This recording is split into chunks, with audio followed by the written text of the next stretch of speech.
whenever we remember something, it's not just as simple as pull a file out, read it, put the file back. It's not. We pull the file out, we read it, and we make a couple of notes and we make a couple of changes and then we put it back. And so with MDMA, when you pull the file out, you're in a place of openness and trusting and bonding and acceptance, and you're deeply in a parasympathetic state. You can rework the memory, you can add a little bit of a narrative, you can just, if nothing else, fully accept that this thing happened to you. You can incorporate it and integrate it into your narrative and be like, yes, this terrible thing happened.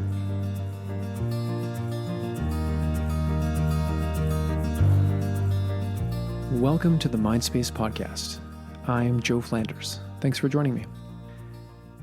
On the podcast today, I had the great pleasure of chatting with Dr. Julie Holland. Julie is a psychiatrist specializing in psychopharmacology. She's the author of 5 books and frequently appears in the news media as a mental health expert, including on CNN, Fox, Good Morning America, and The Today Show.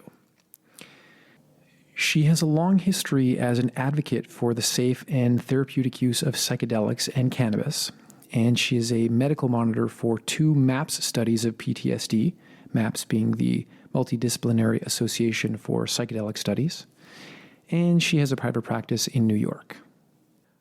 Our conversation covered the role of the parasympathetic nervous system, the benefits of connecting to ourselves and how to do it, the role of mindfulness and psychedelics in accessing parasympathetic states and connecting to ourselves, why connecting to others is essential for health and well-being, the power of MDMA to promote healing through connection with others, how psychedelics can contribute to collective healing around ongoing traumas such as the global pandemic, climate change, political polarization, etc., how to navigate the more challenging aspects of intimate relationships and the role that oxytocin plays in that, and the future of psychedelic medicine. I hope you enjoy this conversation as much as I did, and without any further delay, here is my interview with Dr. Julie Holland.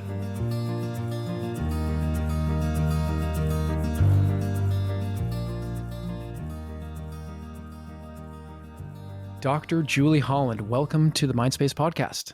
Thank you very much for having me. I'm just so incredibly excited. Finished your book a few weeks ago, wanted to write everything down and ended up taking some notes to prepare for this. And I just can't wait to get into it. Can we start with maybe just your bio? Like, what do you do? How did you get there? Sure. And how you arrived at this amazing book called Good Chemistry? Sure.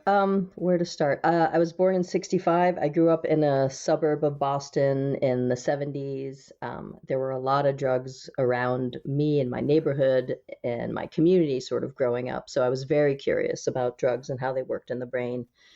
I was a really smart kid. I was very interested in psychology. I had like a subscription to Psychology Today when I was in high school, and I went to Penn because they had a major called the biological basis of behavior, which was really like neurobio, neuropsych, and psychopharmacology. So I spent a lot, I took like almost every course in that major. I stayed every summer to take more classes, except for one lovely last summer at summer camp. So I was pretty sure, I was definitely pre-med. I knew I was going to be a doctor. I knew I was going to do something with the brain. I didn't know if it was be like neurology or neurosurgery or psychiatry, but just because I had this sort of innate curiosity about drugs, psychiatry made the most sense to me. So I was really studying psychopharm at undergrad. And this one summer, 1985, that was the summer that there was a lot of press coverage about MDMA, which today people call it Molly. It used to be known as Ecstasy, and before that it was actually known as Adam. But I was pretty sure I was going to be a psychiatrist at some point, and then I was learning that summer that there was a new drug that therapists and psychiatrists were using during therapy as a catalyst to make the therapy go deeper. So I got very interested in that. It sort of supercharged my interest to definitely go to medical school, be a psychiatrist. So I stayed in Philly because I was singing in a band that was actually doing pretty well, and I couldn't leave. So I took a year off between undergrad and med school to just kind of rock out and front the band, and rode a motorcycle around and got my yayas out a bit. And then I went to Temple Med. And then after that, I went to Mount Sinai Medical School, really wanted to be in New York City. And after 4 years of not medical school, excuse me, after sort of getting my yayas out, I went to no, hold on. After Temple Medical School, I did my psychiatric residency at Mount Sinai Hospital in New York City, and I absolutely really wanted to be in New York City. I applied to 7 psych residency programs, all in Manhattan. So I stayed at Mount Sinai. I did some schizophrenia research that got me very interested in the glutamate system, which got me more interested in things like ketamine and PCP. After my Mount Sinai residency, I got this amazing job working Saturday nights and Sunday nights only, with all week off to recover. But it was running the psychiatric emergency room at Belleview Hospital. So it was a really perfect job for me. It was kind of like rock and roll psychiatry. It was overnight. It was like a 15, 16-hour shift. And when I wrote Weekends at Bellevue, I really described the shift as like a psychedelic experience that, you really have to sort of let go and surrender. And, you're a cog in a wheel. You just have to kind of go with it. You don't know what you're going to get. You have to be in a very fluid state. And you're going to be changed. After those 15, 16 hours, you're going to come away having grown and changed from the experience. So it was the best job I ever had or ever will have. And then during that time where I was working Weekends at Bellevue, I developed a private practice in psychiatry and psychopharmacology that really had a basis in harm reduction, which meant that I would not absolutely insist on complete abstinence. Psychiatry has this crazy thing where if you're an alcoholic and you come to somebody, they'll be like, as soon as you stop drinking, I can give you medicines. And same thing with drug use. And harm reduction says, I'll take you where you are. We'll start from where you are, and we'll, arrive at some place that's healthier together, the two of us. So I developed a pretty big private practice in New York City. And after years of practicing it that way, I wrote a book called Moody Bitches, which is about how women are over pathologized, that the whole emotionality and fluidity, the whole emotionality and fluidity that many women possess is natural and normal, and it doesn't necessarily have to be medicated away. When so many women are on birth control and on antidepressants and anti-anxiety medicines so that they will be more sort of stable and less fluid. And that's not always to their advantage, or I would even say to society's advantage. I wrote an op-ed for the New York Times called Medicating Women's Feelings that was incredibly popular and like the most emailed op-ed for a few weeks. And they used it as clickbait to get more subscriptions at the time. So I knew they thought it was an important piece. But it shows that, there's a real resonance there that people are sort of being over medicated, that natural human emotion is being targeted as pathology. In women primarily, but sometimes in men and in boys. And, we end up with this sort of overexpression of yang and an underexpression of yin. And it's causing a lot of problems in our society and in our relationship with the planet. That's a long answer. I hope it gave you enough to work on. Oh, yeah. I'm feeling very much with you and very much ready to pick up on some of those threads. Let's get into good chemistry. Yeah, I don't know, actually, if you wanted to make the link from Moody Bitches to how you arrived at good chemistry to kind of close the loop there. I would love to do that. So Moody Bitches has a very long subtitle. It is the truth about the drugs you're taking, the sleep you're missing, the sex you're not having, and what's really making you crazy.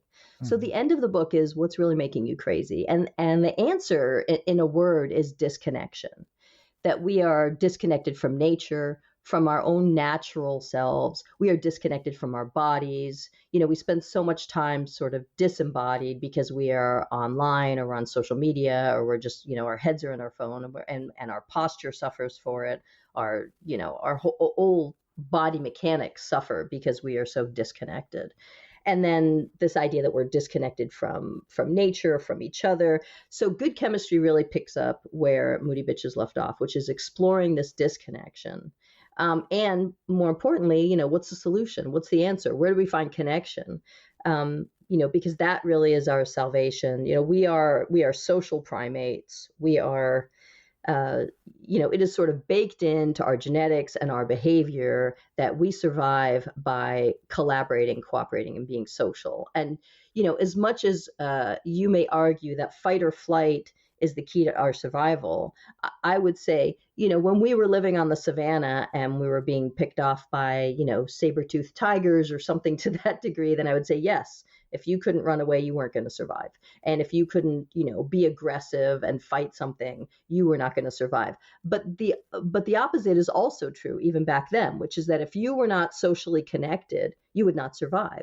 If the tribe didn't like you and they expelled you, you were going to get picked off because you were not with the herd. And if the tribe didn't like you and expelled you, they were not going to share their food with you. They were not going to help you build a shelter. So you would not survive if you were not socially knit into the community. So it is sort of hardwired into our genetics and into our behavior that we do care deeply whether we are connected or not, and that it is a key to our survival. And so now we're in a time now where we are more disconnected than ever. I mean, Good Chemistry was written before the, novel virus pandemic. So at first I was a little worried. The book was coming out in June and I was like, oh no, some of this advice is going to be problematic because I give very practical advice besides breathing exercises and things that you can do on your own. I do talk about the way to get good chemistry is like skin to skin contact and cuddling and kissing and hugging, handshakes, maybe pats on the bottom if you play football, that human contact and eye contact is really the thing that has us feeling safe and calm, and that's what's best for our bodies. And when we are isolated, we are in fight or flight. Just by being isolated, we are more in this mode of fight or flight. And what happens when you're in fight or flight chronically, which a lot of us are now, we're stressed out and we've got a lot of adrenaline, a lot of cortisol. This is a pro-inflammatory state. It's a terrible state for your immune system to be in. It wreaks havoc on your metabolism, on your sleep, on your digestion. None of those things work very well when you're in fight or flight. That's the sympathetic mode, right? And good chemistry teaches that the opposite of that is the parasympathetic mode. And when you are in para, you can rest and digest. And very importantly, it's really the only time where your body can repair itself. And even more importantly, it's the only time when you can repair relationships. It's not running away or fighting, it's staying and connecting and collaborating and coordinating. So when you're in the parasympathetic, you are open to cooperating and to bonding and trusting. And so as much as cortisol and adrenaline sort of fuels and lubricates the sympathetic nervous system, oxytocin is what fuels and lubricates the parasympathetic system.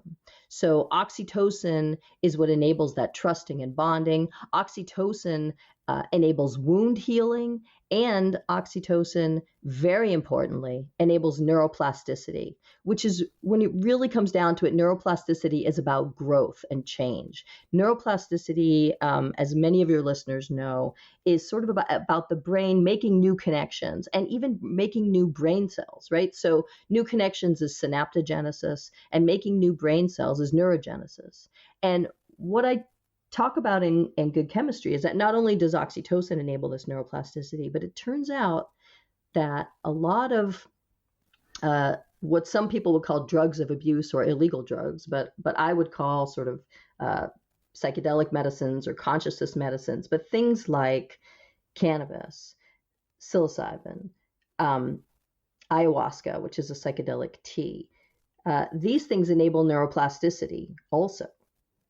And ketamine also.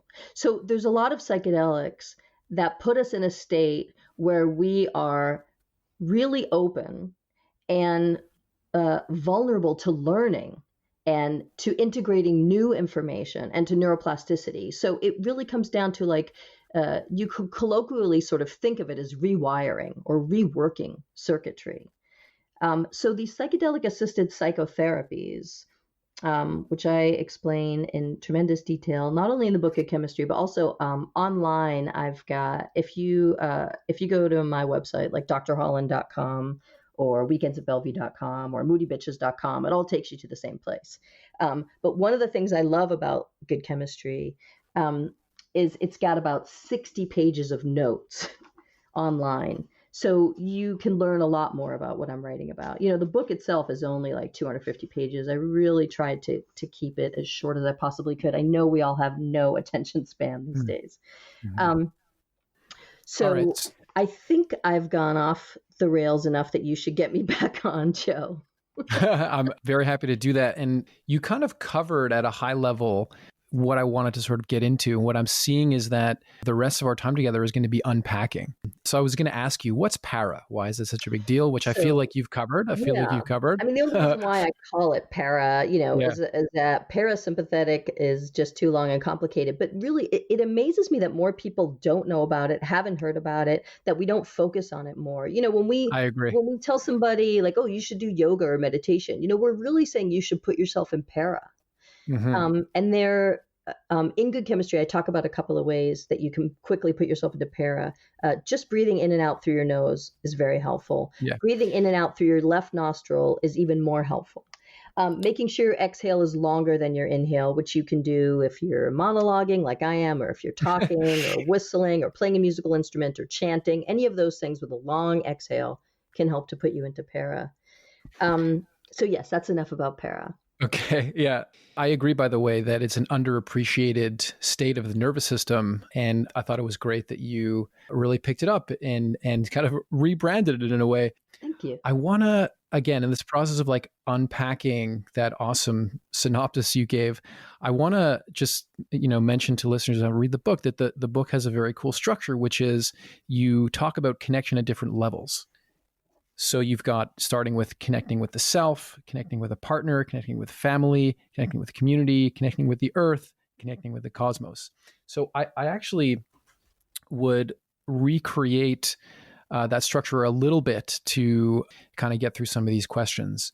Given, again, that sort of nice overview you've given us already, what do you mean by connecting with the self? And what about the fact that a lot of what you were saying earlier about feeling safe and feeling kind of grounded and healthy comes out of a need, even biological need, to be connected to others? So how do you carve out what it means to be connected to oneself and how to do it?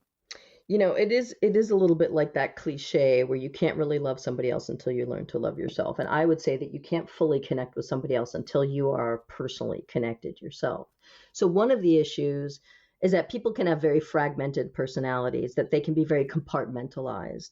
And sometimes this happens because of trauma. You learn to shut down certain parts of yourself that got rejected. You learn to toughen up certain times when, you were made fun of if you were soft. So part of it is just this integrating all the different facets of the self into something unified.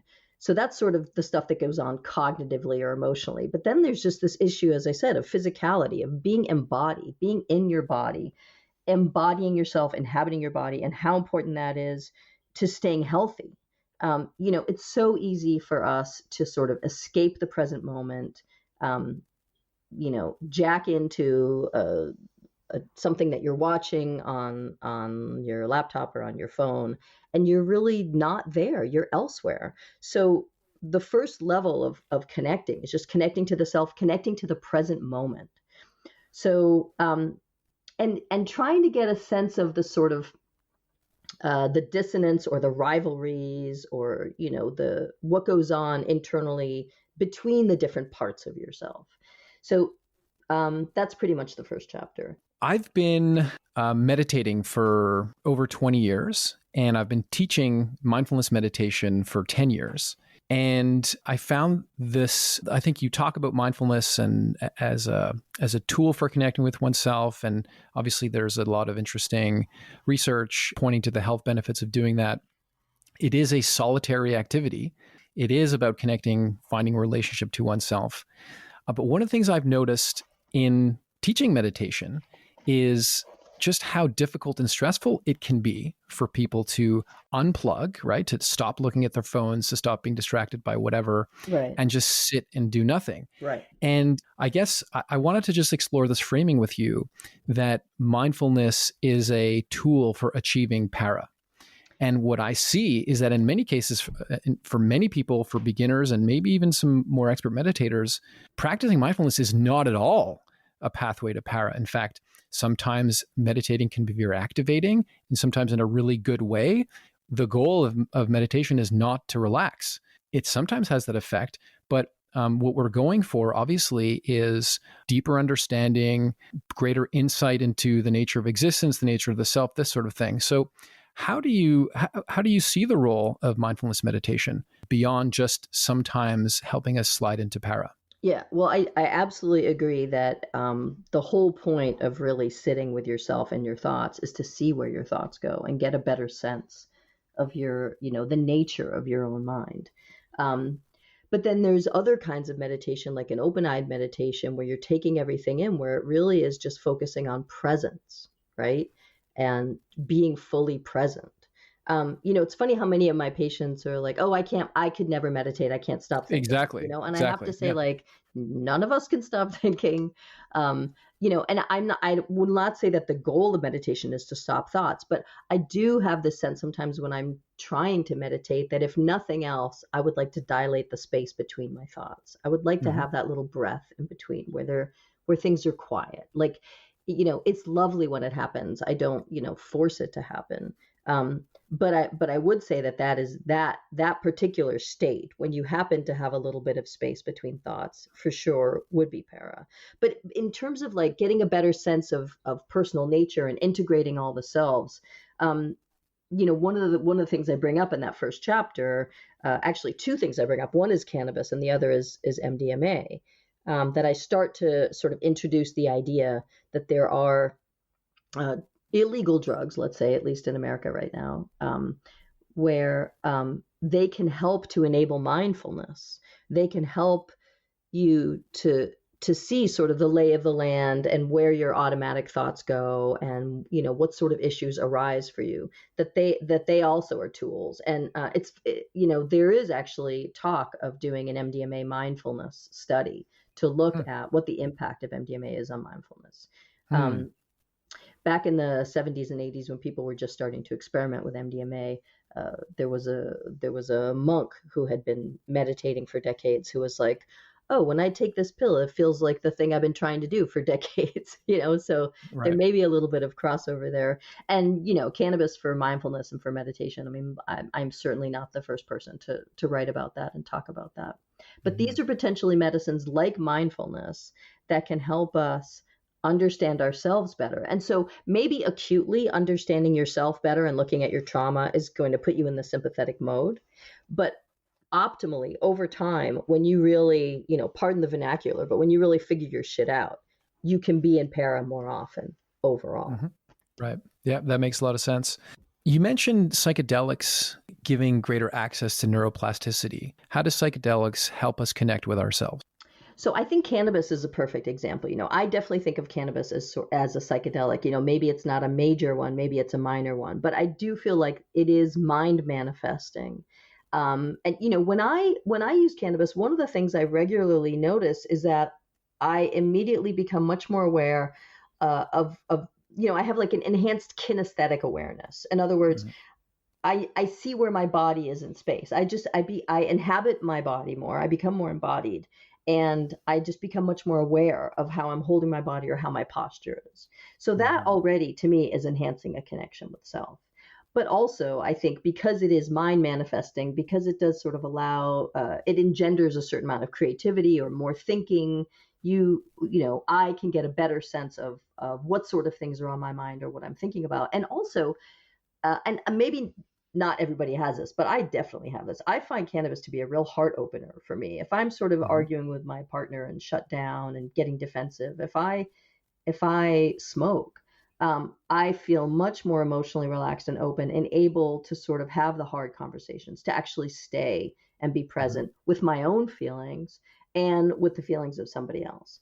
So, I mean, that's my personal experience. And in chapter 1, I do write about MDMA for a couple of reasons. One is the first time I ever took MDMA, which was back in 1985 when it was still legal.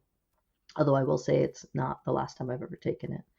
Um, I had a really clear experience of, oh my gosh, there's so many different facets of my personality, and I have to get them all on the same page. We have to be on the same team. If we are on the same team, we can be effective. If there's like a saboteur among the ranks, then there will be sabotage and we will not get where we want to go. And there was just like some sort of agreement, with me and all the various facets of myself that like we were just going to work as a team. And it's funny because I feel like, my husband Jeremy and I have made that same sort of commitment to each other over and over, that we are going to be on the same team. It's like when you yell at the kids playing soccer and they start fighting over the ball and you're like, same team, it's the same kind of thing, whether it's just one person or, a group or a family or a community, that if, we can all make the decision that we're going to get along, we can accomplish so much. I remember a long time ago having a conversation with a member of the back, I've been involved in drug policy for 25, 30 years.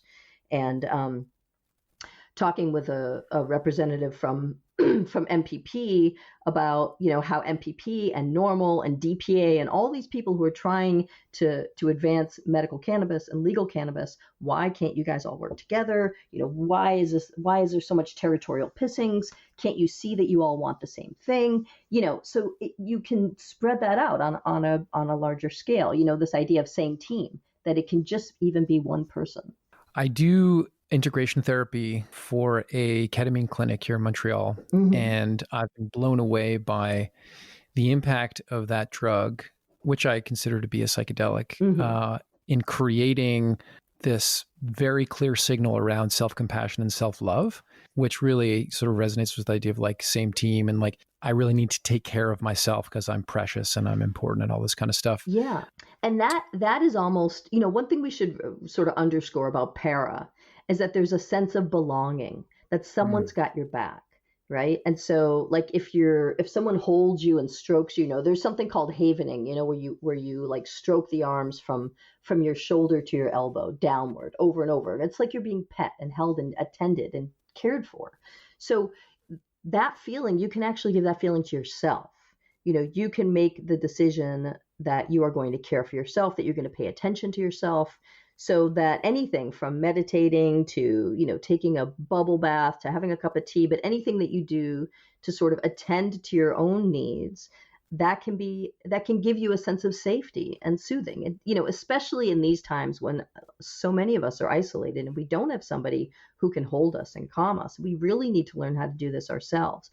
And, my patients, not just my patients, I would say most of us, the way that we are initially soothed as babies is orally, right? That, they stick a pacifier in your mouth when you cry.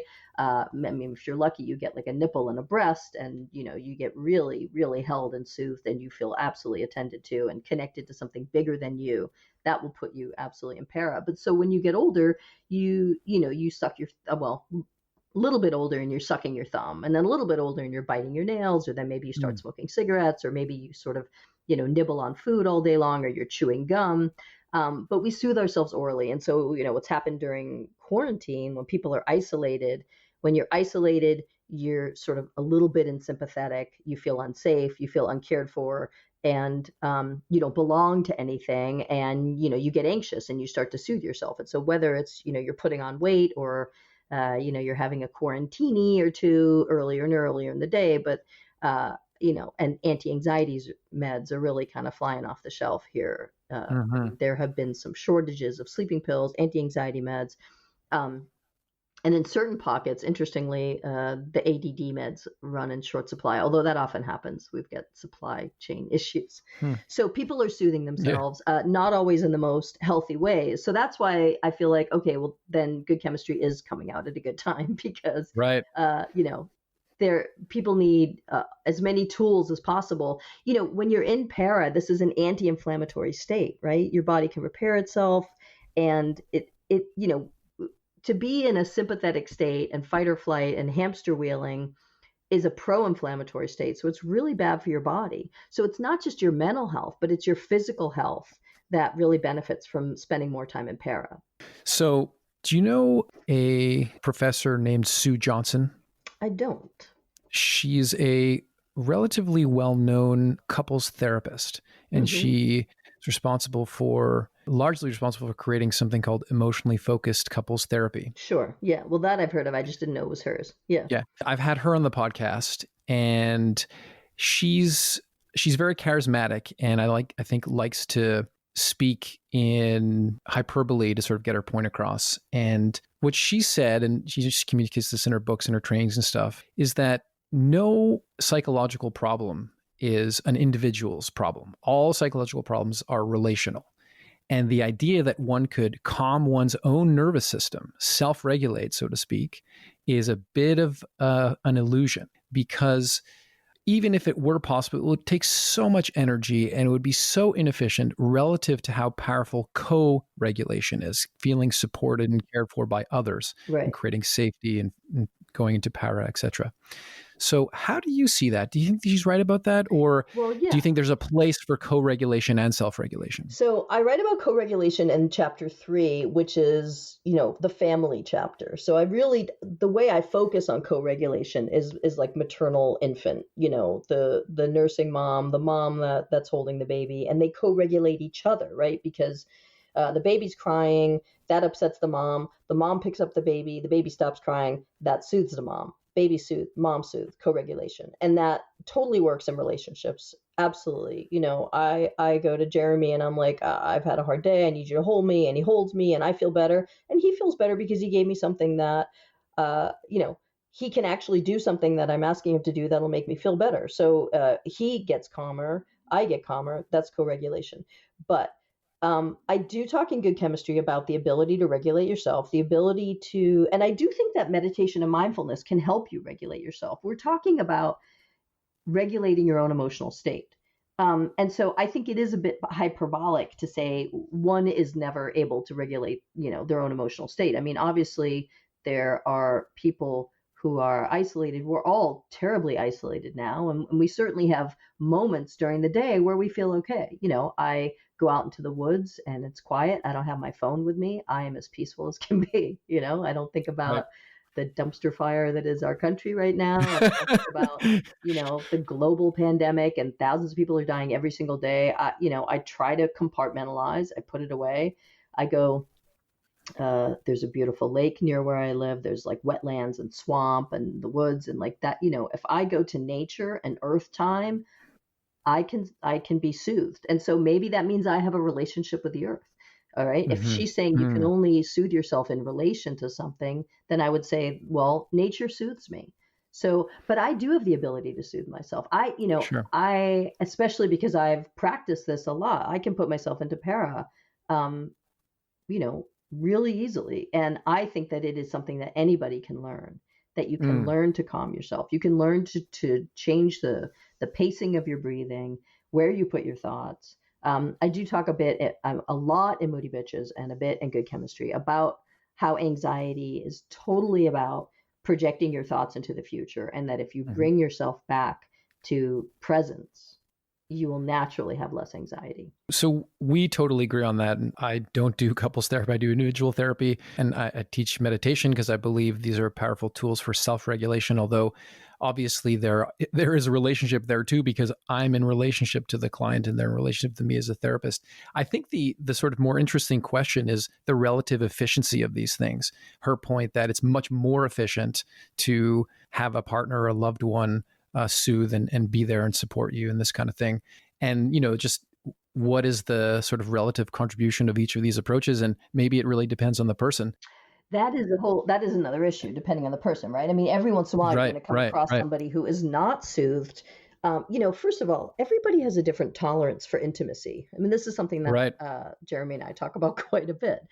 Everyone has their own sort of personal space that they're comfortable with, and psychic space and emotional space. And oh, you're getting too close and, I need you to back off. So I do think that as much as it may be an efficient means of regulation when it's interpersonal, I would also say that for most of us, our closest intimate relations are a source of not just joy, but conflict and discomfort sometimes. And, Hmm. all of us, I mean, there was just an article today in the Times about how, divorces are up. So, we're all in very close quarters. Either we're alone, which is very challenging, or we're with our loved ones, which is also Hmm. very challenging. Like, let's be Hmm. honest, I don't know too many couples who like always give the other person what they need and always get what they need, and they can always co-regulate each other. Yeah. The other thing about co-regulation that I imagine she spoke about is you can co-regulate yourselves into a very agitated confrontational state,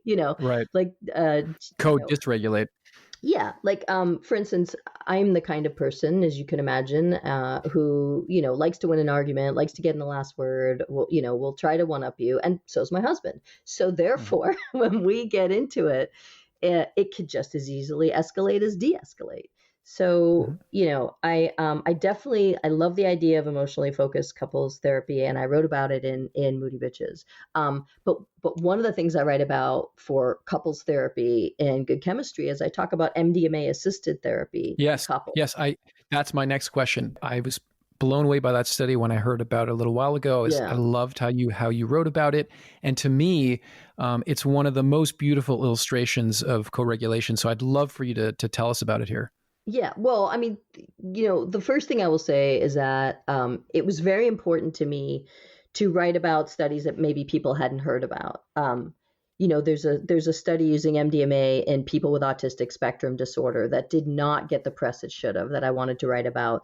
There was a study with couples where one member has PTSD, but both couples undergo MDMA assisted psychotherapy by taking MDMA. And that was something I wanted to write about. And then the other issue is that both of these studies that nobody's heard of are run by women. And I really Mm. wanted to give the female scientists a chance to shine because I love Michael Pollan and I'm so grateful for How to Change Your Mind because it got so many more people talking about psychedelics, and that's great. But one of the few complaints that people had about that book was that it was a little bit man heavy. There weren't a lot of women in there.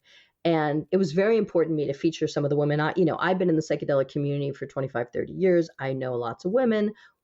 Every time I see a documentary on psychedelics, it's like the same dudes. And like, I love those guys. They're great. But Yeah. behind those men are a bunch of women who are working their asses off and nobody ever hears from them or sees them. So I really wanted to spotlight some of the women scientists and principal investigators and associate investigators who are doing a lot of legwork and a lot of grunt work and not really getting much credit for it. Yeah. So can you tell us about that study? I just think it's, as I said, just a beautiful illustration of the power of co-regulation. If I understand, one of the members of the couple has PTSD. Right.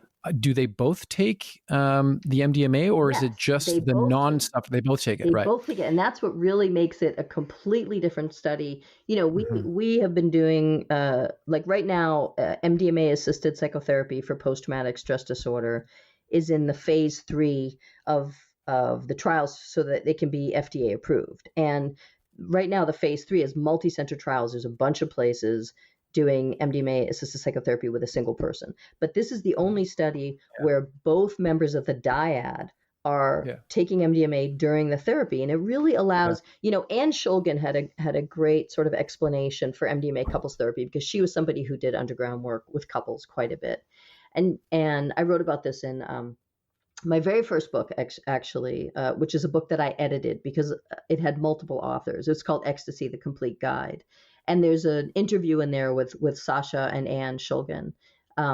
The people who were too busy to write chapters, I did interviews with them like you're doing with me, and then I got it typed up. So, Hmm. but Anne talks about that there's a certain sort of tit for tat that happens a lot with couples where it's like, well, I just did this because you did that, and then you did that, so then I did this, and she calls it emotional ledgering, meaning like everything goes on a ledger and everything is Hmm. sort of superficial and transactional and retributional, right? And Hmm. she says that when a couple takes MDMA, they just like they throw the ledger out the window. It doesn't matter anymore. Hmm.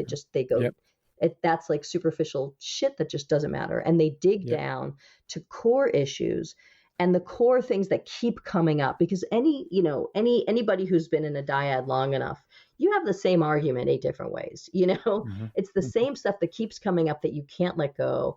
And it really comes down to like, why aren't you more like me? Why do you have to be like you and do it your way? Why aren't you more like me and do it my way? And that ends up being a good chunk of what happens. And so with, one of the things that happens with MDMA, and there's a lot that happens pharmacologically I would like to get into, but one of the things is that MDMA increases oxytocin. The brain is really flooded with oxytocin. And so there is this impulse to trust and bond and connect and form a dyad. And having all that oxytocin makes you feel safe, and it quiets down the amygdala. It's one of the things oxytocin does, is it quiets down the amygdala. The amygdala is basically, you can think of it as like the fear center. It is sort of the emotional center. When you're gonna react and retaliate, it's gonna come from the amygdala. So when the oxytocin quells down the amygdala, the fear goes way down. You give the other person the benefit of the doubt more. I mean, this is really important, that we've seen that MDMA has an impact on how you interpret social cues, and you're more likely to interpret social cues positively, and you're more likely to ignore negative social cues. So if somebody's, Mona Lisa, if you were taking MDMA, you would think like she's totally smiling. That, that's not a grimace, that's not a smirk, that's not a sneer, that is just a smile. So there's sort of an alteration of how you interpret social cues. But the bottom line is that because there's so much oxytocin, you are more trusting and more bonded and more sort of committed to the team and the process. The other thing that happens, with a therapist, and you probably know about this, is there's something called therapeutic alliance, which is sort of a measurement of how bonded you feel to the therapist, how much you trust the therapist, how much you feel like they're on your team, on your side, they're trying to help you. That's therapeutic alliance. And we know that therapeutic alliance has a tremendous impact on the outcome of therapy, right? Obviously, the tighter the alliance, the more you feel like you trust your therapist, the better the therapy is going to go. It's going to be more efficient, it's going to be more effective. That's proven. So MDMA, because there's more oxytocin on board, there is this enhanced therapeutic alliance, right, between the client and the therapist. But you also get this enhanced alliance between the couples, and this trust and this bonding and this like, yes, you care about me and you really want to help me, and that's why we're here. And then you feel safe, and then you're in para because someone's got your back. One of the reasons that study really blew me away is because it seems to be like sitting on much stronger and more insightful foundational assumptions about mental health or PTSD or whatever. I think there's a bias or like a certain mainstream assumption that mental illness is sort of located somewhere between the individual's ears, right? And it's like, oh, there's a serotonin isn't working properly in your brain, so you need a serotonin reuptake inhibitor. And it's like we're individuals and our brains are sort of trying to create balance and health, right? And it's just not true, right? We know that we're embedded in relationships, and what we call psychopathology is not limited to our brains, but it's distributed through the sort of network. And yes, one person might have experienced something highly traumatic in a war zone or something, but how that person is sort of existing in a social network or a familial network at home is going to have a huge impact on how that person lives with that condition going forward. And so I was so touched by, I think you wrote this in the book, this idea that during one of their MDMA journeys with a therapist, the man, this soldier who had been to somewhere in the Middle East and was exposed to something very traumatic, was sort of revisiting the scene at the moment this trauma happened. And his partner had heard the story enough times that she felt that she was there with him, and he felt she was there with him. And they were sort of literally reliving the memory together. Right. Except this time he feels safer because she's there with them. So this stuff is so interesting to me. There was a paper that posited to talk about how MDMA works. And this is one of the issues that come up is memory reconsolidation. whenever we remember something, it's not just as simple as pull a file out, read it, put the file back. It's not. We pull the file out, we read it, and we make a couple of notes and we make a couple of changes and then we put it back. And so with MDMA, when you pull the file out and you're in a completely different place, you're in a place of openness and trusting and bonding and acceptance, and you're deeply in a parasympathetic state.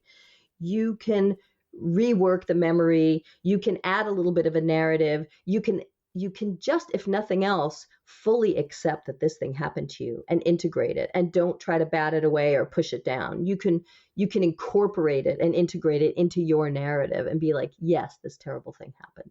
And, I didn't cause it. Doesn't make me a bad person, but it did happen. And I'm not going to live my life pretending it didn't. So, again, this is a highly neuroplastic state. There was a study by Gould Dolan where she talked about MDMA puts the brain into this sort of highly plastic, neuroplastic state where social cues are attended to in a different way. And that highly plastic state that attends to social cues is really reminiscent of the adolescent brain. What happens in the adolescent brain? Tons of neuroplasticity, pruning, reworking. So it's a really interesting paper. And, it makes me think about this idea of growth mindset, versus like a fixed mindset. And this comes up in psychedelics that aren't MDMA also. And I think it's really worth mentioning that, if you think about cognitive rigidity, that people have these ideas like this is the way it is, and this is the way I am, and that's just the way it is. And, as the Donald said, it is what it is. So there's this kind of cognitive rigidity where you have a certain way of thinking and you don't take in information other than what fits into your little scheme. So we see this in addiction, where people keep doing something over and over, even though it's clearly, not working to their benefit, because they're just not sort of fully integrating that, there's a downside to this. They keep thinking it's going to make them feel better and fix the thing that's broken, and it doesn't, but they keep thinking it will. So that's cognitive rigidity. And then you have something like anorexia, where people keep thinking that they're fat and they have to lose weight, even though, oh my gosh, look how thin you are. Can't you see it? No, I can't take in that information. OCD, cognitive rigidity, certain rituals, certain beliefs, even delusional stuff, delusional frameworks is a cognitive rigidity where they won't take in new information.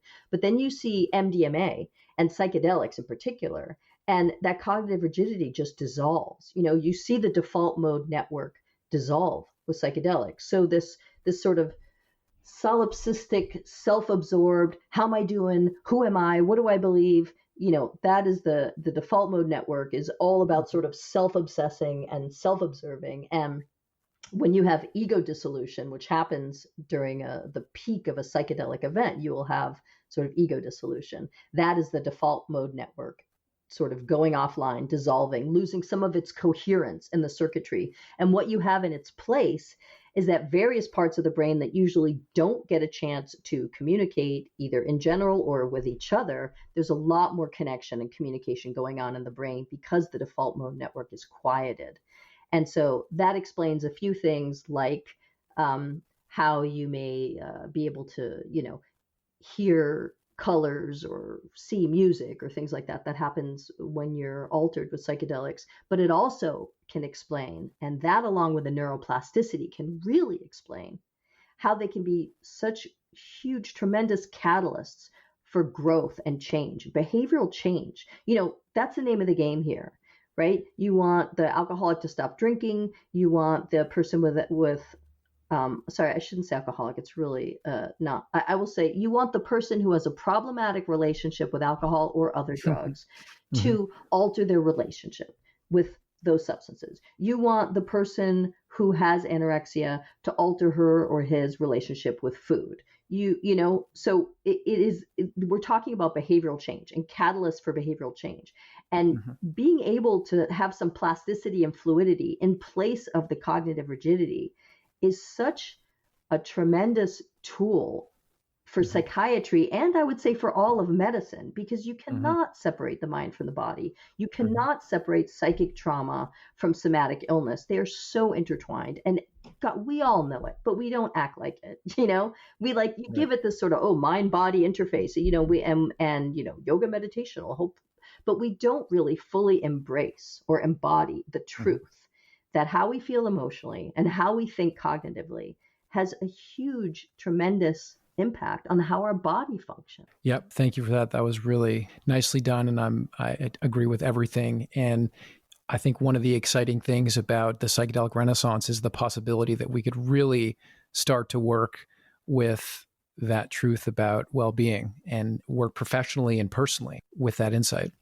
You mentioned just one quick thing. I mean, we talked about mental illness, mental health, and I think what we're dancing around, but not just coming right out and saying, is that these are medicines that can help people who aren't even really that sick, that they can help people function better.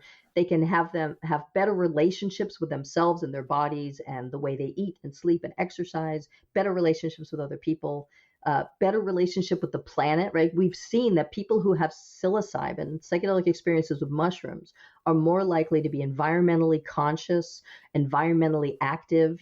There's an eco-consciousness that comes around when you feel connected to the planet, that you want to take care of it. You want to tend and befriend the planet, and you want to have like a para connection with the planet where the planet takes care of you and you take care of it. And in a perfect world, you would not just co-regulate with your partners and your family and your community, but you would even co-regulate with the planet. So I know these are kind of weird issues, but what we're sort of focusing on is it's not just about people with addiction issues or people who are depressed or who have PTSD. First of all, we all have PTSD to some extent at this point. And the thing I've been saying for months is like, if you're not traumatized, you're not paying attention. There's a lot to be afraid of. There's a lot that's scary and potentially life-threatening that's happening all around us.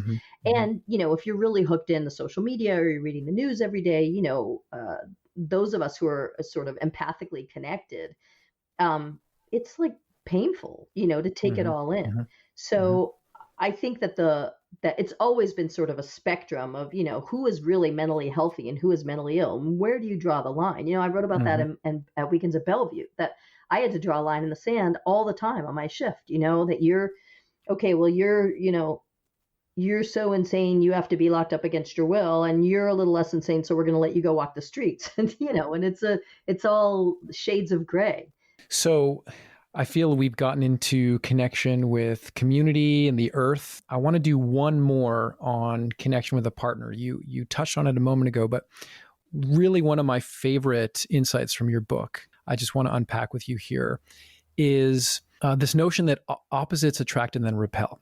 The idea, because connection, as you say, is so important, perhaps especially connection with a partner, but it's also very treacherous. It's very stressful. It could be very traumatizing, right? So there's this idea that conflict and misunderstanding and non-alignment and non-closeness is built in to the system, right? Because it's our very weaknesses. Yeah, right, it's our very weaknesses and the holes in our development that we're trying to fill when we meet someone and become attracted to them. I wonder, if you can sort of give us the lesson on that one. I just found it super rich. I mean, the first thing I would say is that a lot of this comes out of the work of Harville Hendrix and Helen Hunt, and so the idea is that when I'll just give me as an example because it's easier to sort of get. So I had great parents. I'm not disparaging my parents. I absolutely grew up with privilege, etc. But there were times when my needs weren't met. There were times when I was rejected. And some of those times were when I was sort of needy, sad, scared. I learned like nobody really likes you when you're sad and scared, like be happy and relaxed and people will like you better. And so like those were the messages that I got growing up. And so I learned to pack away my sad, scared self. And it worked out great for me. I could be very successful and barrel forward. But when I was finally ready to mate, when I really like had gotten to that place where I wanted a partner, I found myself very attracted to somebody who at least outwardly looks sad and scared. And I wanted to comfort him and soothe him and accept him. And I wanted to comfort and soothe those parts of myself that had been rejected and pushed away. So I form an alliance, a dyad, and then it's this, of course, you complete me and you have all the parts I don't have and I have the parts you don't have. And, together we make something bigger and better than either one of us alone. And that's all true. But then what happens over time is, first of all, familiarity can breed contempt. And second of all, I was taught that being sad and scared was bad and I shouldn't do it. And now I've got somebody who's doing that because I love that. But I'm also like, wait, don't do that. That's bad. You're not supposed to do that. So I end up projecting my self-hatred onto him. The parts of me that got put away that I learned to hate and hide, now I hate that he has them, even though that's why we're together. So it's like it's projected self-hatred, basically. And it happens So in what do you do any about that? long-term Yeah. relationship. Well, the first thing that you do is you learn about it, you understand it, you have a shorthand for it. You don't get too freaked out when it happens. What's great about being with somebody after a couple decades is we can be like, oh, we're doing that thing again. Like that, oh, wait, no, we don't want to, no, I see where this is going, but let's just stop, because we've gone down that road countless times. And at least we can get there faster now. We've got the shorthand for, yeah, we're doing that thing, but you do that and I do that. Yeah, that's how, so it's great to just have that kind of shorthand, but it doesn't mean it stops happening, but it is, Jeremy and I right now actually are working on a book together about this issue, about staying in a relationship, staying in a marriage, the challenges of staying, the benefits of staying, recognizing when you're in para. One of the things that's great, again, is we have a shorthand where, an argument or a conversation will start to get a little more heated. The voices start to get a little louder. The fists start to get a little clenched, and we're like, "Oh, look at us! We're not in para." So I also want to mention oxytocin and orgasm because I think it's very important. So there are many times, regardless, it's not just that MDMA or other drugs can enhance oxytocin. Obviously, there's all sorts of physical activities that bring about oxytocin. So skin to skin, cuddling, hugging, this all increases oxytocin. But the big one is orgasm. And when somebody enables that kind of pleasure in you, there is a physiological response of increased oxytocin, which leads to increased openness to bonding and touching and more cuddling.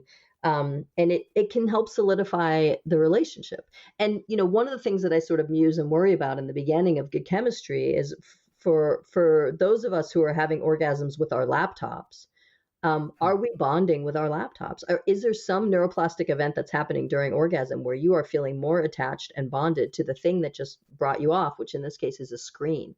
I don't know the answer to that, but it's a rhetorical question, I suppose. But it may turn out that there's really something there. We know, and I wrote about this in Moody Bitches, that we know that the more people masturbate to certain fetishes and things like that, they need like more and more stimulus to cause a release. You have to kind of turn it up to 11. So I don't know how that affects, the person to person sex. And, with COVID-19 and, everything that was turned up to 11, I guess I would say. Like everyone's stress level is pretty high. People don't have bandwidth for a lot more than what they're dealing with. And I would say many people are in fight or flight more than they're in para. And, we've certainly seen in America a real entrenchment. One of the things I write about in the community section is that one of the things that oxytocin does, besides all this, hearts and unicorns and rainbows, is that it also solidifies group cohesion, social cohesion. So are you in my tribe and in my group, or are you in the other troop? Are you an us or a them? And that's sort of, like the dirty underbelly, I would say, of oxytocin, is that it probably is enhancing how dug in everybody is. Let's stay on the community theme here for a second. Again, on this issue of like the sort of mainstream psychiatry and psychopharmacology framing that we have in mental health, what's driving the psychedelic renaissance, as far as I could tell, is these clinical trials, right? The MDMA for PTSD, the psilocybin for depression. And again, what we have is a person going into a hospital. Maybe there's two therapists, sometimes one therapist sort of sitting with them through their journey. It's very, very powerful. The effects are really exciting. But as a MBSR teacher, I've always been blown away by how much healing the group connection brings to each individual. I agree. I absolutely And if agree. you look at the, how these substances were used in other cultures historically, it is often done in group setting. Right. I wonder what your outlook is for group-based interventions with these medicines going forward. I would say that my outlook is incredibly sunny on this. I think it is Yeah. absolutely inevitable. When I was a medical student, I was doing research on auditory hallucinations, and I was running groups of people who were psychotic, and I loved it. And then when I was a psychiatric resident, I was running groups quite a bit, and on the floor in the acute units when people had been admitted.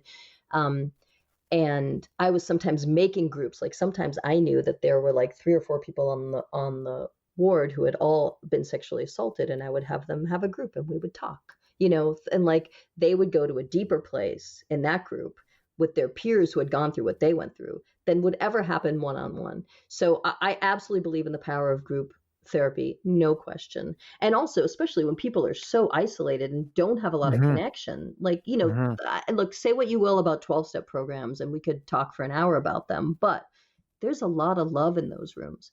And there's a lot of empathy and compassion in those rooms because people have gone through what you're going through. And so not only is there love and support and compassion, but there's like advice and here's what helped me and here's what you can try. So, that is a rich source of, ways to change your own behavior in a supportive environment, right? And behavior change does not happen in isolation.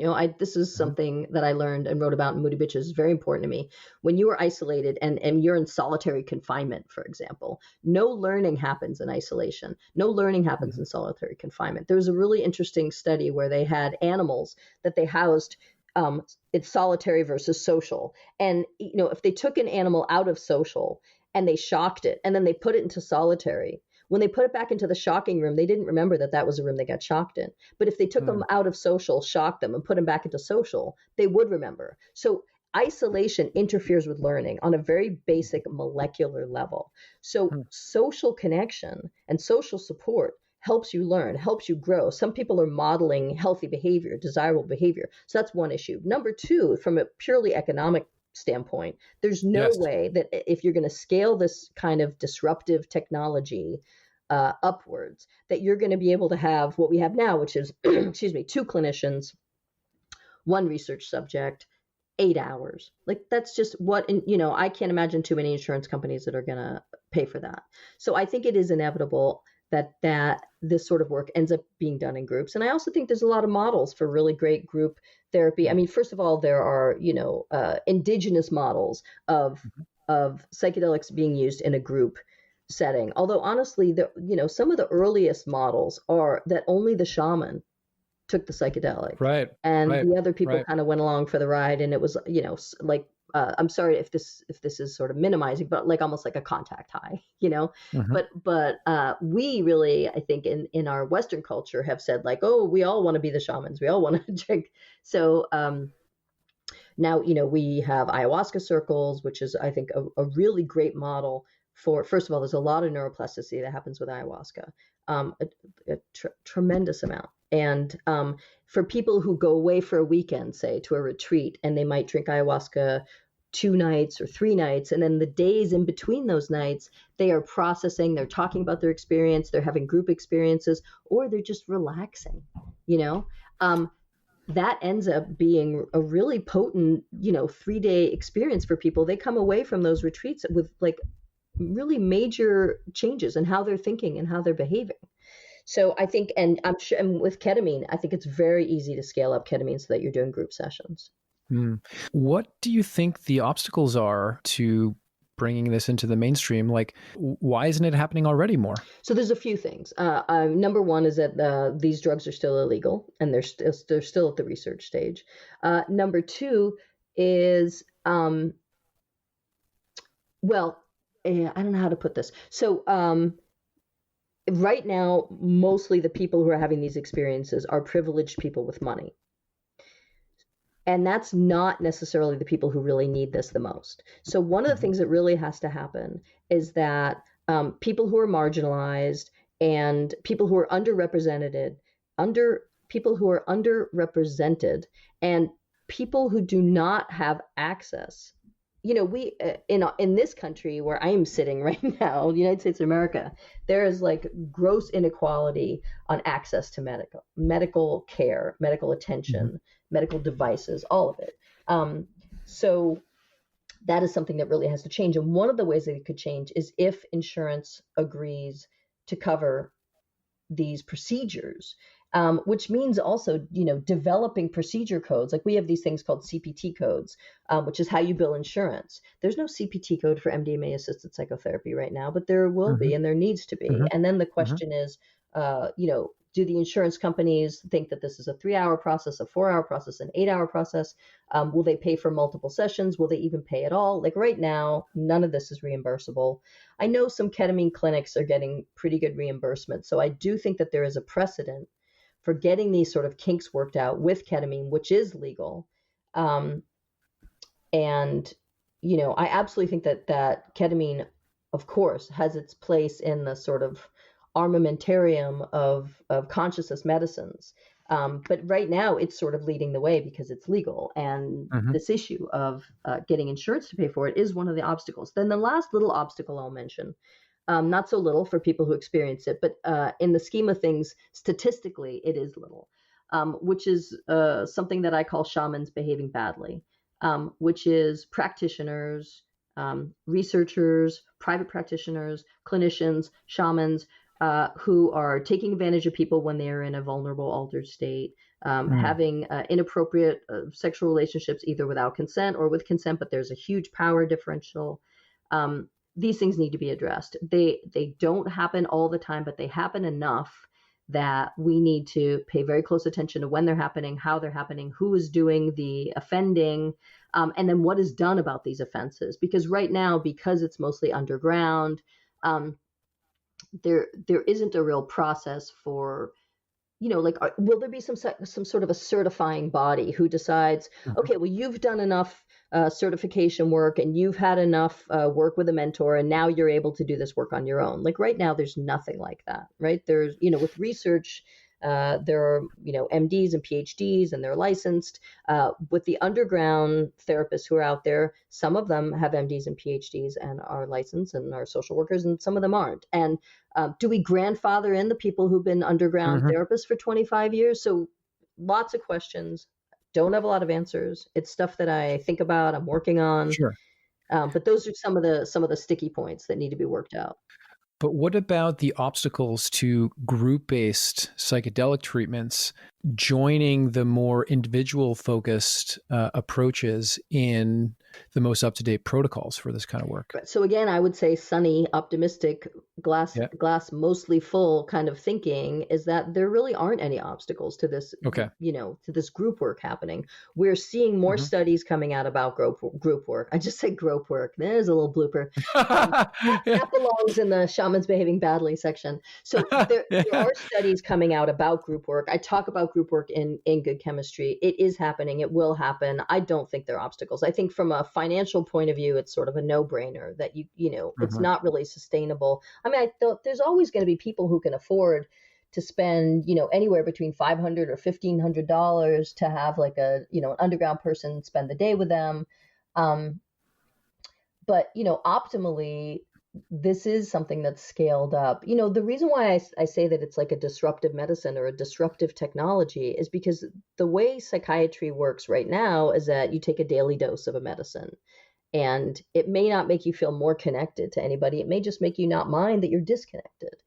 But a lot of the medicines that we use in psychiatry, they sort of just kind of help you sweep dirt under the carpet, and go about your day. And the psychedelics really allow you to take the carpet out back and beat the hell out of it and vacuum your floor and put the carpet back down. And it's a huge difference. And you're not taking your daily dose. The people who went through the MDMA PTSD protocol, more than 2/3 of those people at the end of the study, if they had gotten MDMA, and not placebo, they did not meet criteria for PTSD. They could not be re-enrolled in the study, that they didn't.